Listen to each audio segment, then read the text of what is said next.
Hello everyone. As you may have known recently, the BBC has been rewriting history is the best way I can put it. as as this image shows here, there are quite a few things that are wrong with this. Firstly, we have Achilles, who was blonde haired and blue eyes and from Greece. He wasn't black though, but he's there in the top left. Below him we've got Friar Tuck from Robin Hood, who's a black priest. As far as I'm aware, we didn't have many black people in the Middle Ages. Gláeddyv from Merlin Series 2, Middle Ages again, black. A Victorian soldier from Doctor Who. We did have Victorian soldiers, but in the context of the episode, he was in a white regiment. Well, in Victorian times, there were very ethnically segregated units in the Victorian Empire Army. And we have Margaret of Anjou, the Hollow Crown, which is a Shakespeare play, and we have a black queen. Yes, that makes sense. Now, the thing is, I don't actually mind any of these. These are all works of fiction that you can redo fiction any way you want. I have absolutely no problem with it. What we have here, though, in the middle, at the top, is my actual problem, which is the Roman soldier, who looks sub-Saharan African and black, and is in an interracial relationship with a white woman from Britain.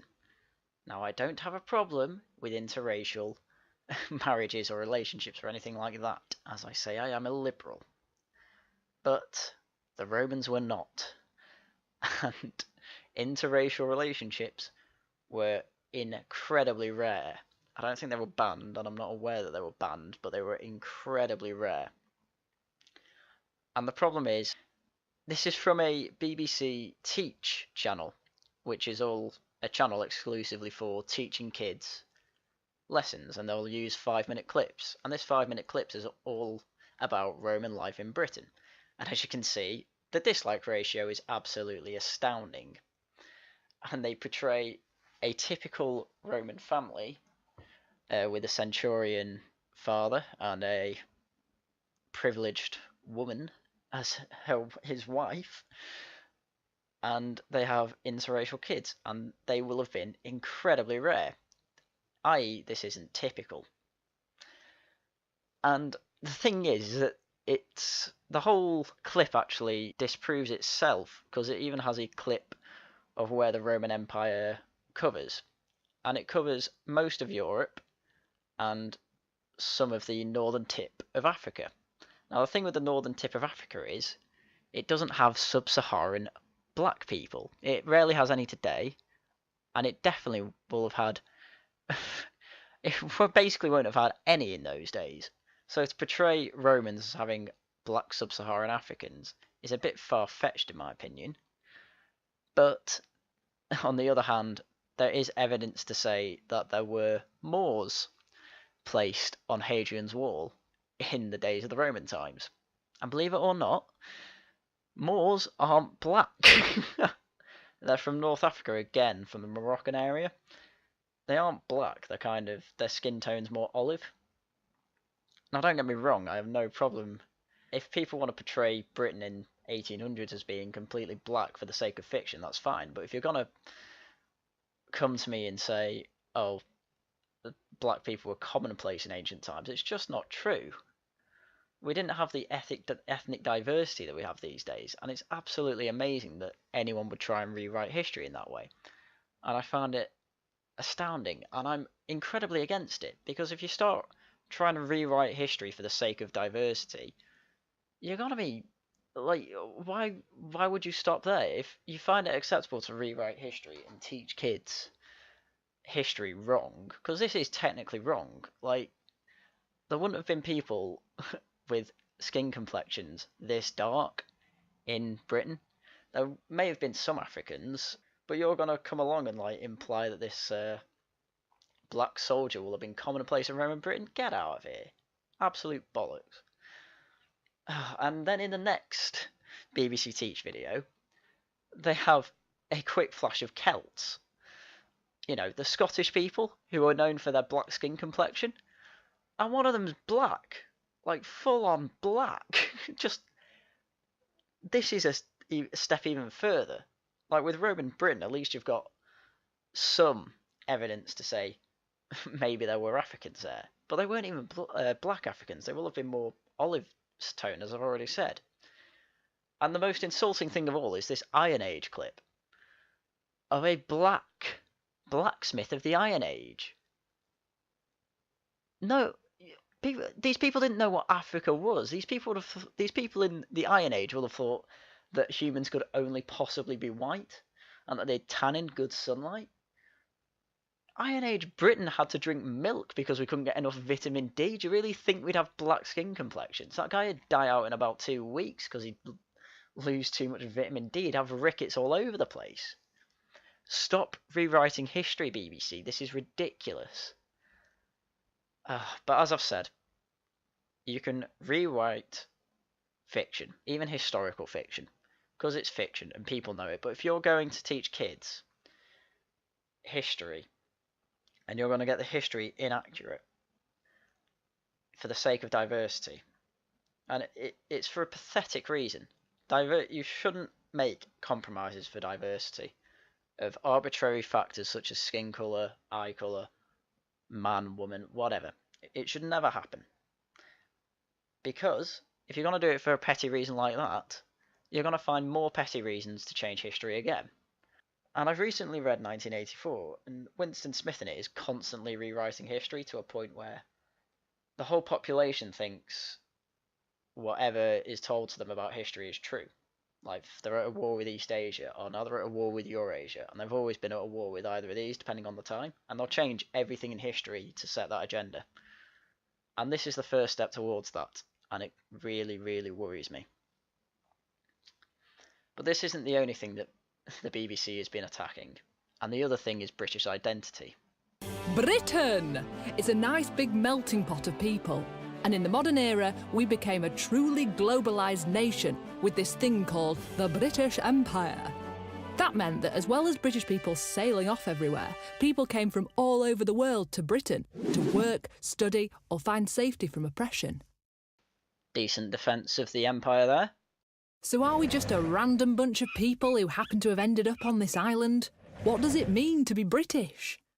Being in a state of social anxiety constantly eating crumpets and drinking tea, and also apologising for absolutely every socially awkward thing you do. The citizenship test defines the essential British values as democracy, the rule of law, individual liberty, tolerance and equality. These are really the key principles that underpin British society. At least in theory, if we applied these principles, we'd be living in a pretty damn good society. But, well, we're not doing a very good job of applying them, are we? It means that people don't have to think the same way, talk the same way, or dress the same way, but everyone does have to have respect for the law and for each other. I wonder when they say respect for each other, they mean respect them in everything that they are doing, regardless of if it's barbaric or not, or respect them in terms of when they aren't harming others, respect the fact that they aren't harming others and don't get in their way. Somehow I think it's more the first one. And also, not everyone in this country has respect for the law, as we can see in Telford, Rotherham, etc., etc. These values reflect the United Kingdom as a multicultural nation, but it's not always so simple. Unfortunately, not every single one of these cultures comes under every single one of these principles, and these principles are all universal as well, so that's pretty amazing that they don't actually come under them.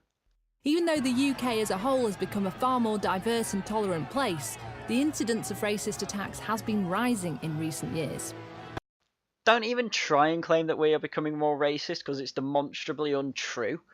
And also, when you say 74% racist attacks reported, that doesn't mean more incidents are actually happening. That means more people are reporting it, which is a completely different thing. Britain has always been a changing place, but in the last century, change has happened more quickly than ever before. When everyone is from the same culture, communication is much easier. In the 1920s, for example, when people got on a bus, they could say, "Oh, good morning, Mr. Wilson. Hello, Mrs. Jones." A community where everyone knows each other and can understand each other? Jesus Christ, that sounds amazing. Although quite often nobody said anything, as they were all in a bad mood because the food was so terrible. Today, if you get on a bus, you might well hear someone talking Swahili, next to someone talking Australian English, next to someone talking Latvian, next to someone talking Urdu. If we're not talking the same language, do we have any shared sense of belonging, any common identity? How the hell are we supposed to know if we share anything in common if we can't bloody speak to each other? And also, why are you comparing Australian English, whatever the fuck that is, with Swahili and other languages that aren't directly related to English? Like, this is such a stupid question, I can't even get my head around it. You're asking, oh, how can we share a common identity? You can't even speak the same language. Like, I'm not saying that these people have to speak English on the bus with everyone that they talk to on a bus. But what I'm saying is that if these people can speak English, it'd be fine because we can understand each other. But you're not even like thinking about that. Part of British identity is the English language, because believe it or not, we invented the damn language, and it's the best language known to man since he just steals words from everything else. And it's not just language. Take Sue, for example. She lives in Glasgow, likes to paint herself blue and white when the World Cup's on, is very pro-EU, loves Italian food and American TV, and supports Man United. She sounds like one of my annoying ex-housemates. Is she more or less British than Jamal, who lives in Birmingham, is pro-Brexit, never misses Coronation Street, loves Team GB in the Olympics, and supports Pakistan when the cricket's on? Is there even such a thing as being more British? Being British doesn't have much to do with your personal opinion, to be honest. However, I will say that supporting Pakistan against England in a cricket game, that's probably going to make me say, yeah, you're not quite British then, are you? You say Britishness is following 5 main principles of, like, tolerance, equality, rule of law, individual rights, and democracy. What do these examples have to do with that? I can't tell which one's more British than the other, because you've just gone through, you know, things they do in their leisurely time. But that's not what being British is all about.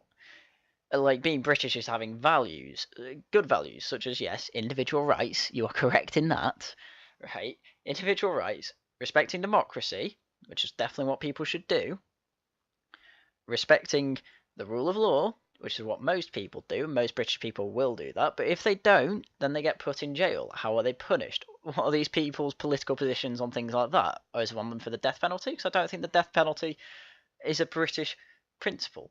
Things like this, all right? There's a difference between hyper-consumerism and shit like this. The point is that you've said these people have different opinions, but that's nothing to do with Britishness. Opinions are, like, you have different opinions no matter what, and you share opinions with people from other cultures, but you haven't said anything about their culture. How do these people react in a situation where they see 2 people fighting? I mean, most British people, I hope, will try and split the fight up, a bit like Jacob Rees-Mogg when he got attacked by Antifa at his speech in, I think it was London, or no, it was Bristol. He went up and started shouting gentlemen and started to try and calm things down. And that's, I'd say, is one thing about being British. But there's nothing about that here. It's just one person likes Man United, the other person likes Pakistan playing cricket. Who the hell cares? It's nothing to do with Britishness. What you're doing is making non-arguments, and it's really irritating. Because it's not teaching me anything about being British.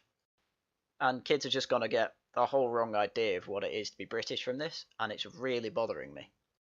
And ethnicity is just one part of identity. Sexuality is another. For most of British history, the LGBT community were persecuted and criminalised. They were gradually able to make their voices heard and win rights by creating a community based on shared identity and experience. First thing first, ethnicity, sexuality, whatever, has nothing to do with being British. That's why in the end we got rid of stupid laws about homosexuality, because they were stupid, anti-liberal, and ultimately go against individual rights, which is, as you said, a principle of Britishness. So, it's almost like you want to say that part of being British is coming together and being just for one another.